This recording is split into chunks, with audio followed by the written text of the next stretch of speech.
من مراجعه به شما جوانانی که از تاجیکستان تحصیل میکنم،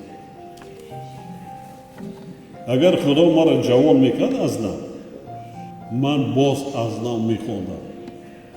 در زمان ما تحصیل کردیم، حتی زبانی تاجیکی آموزگار نبود.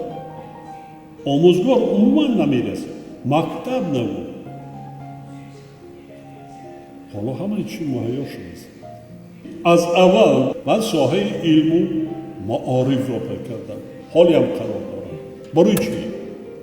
یگان دولت به این ساحه رشد نمیکند. از آن جمله چین به علم معارف یگان دولت دنیا رشد نمیکند، ترقی نمیکند. ملتی بی سواد کجا میرود؟ کجا؟ دولت کی آباد میکند؟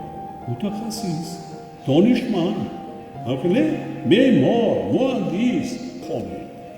یک زبان، 5 زبان، 10 زبان خارجی را اسکوب کنید. یک کس نه، 10 کس را وقت استفاده برید اسکوب کنید. جوانی تیز میگذارند.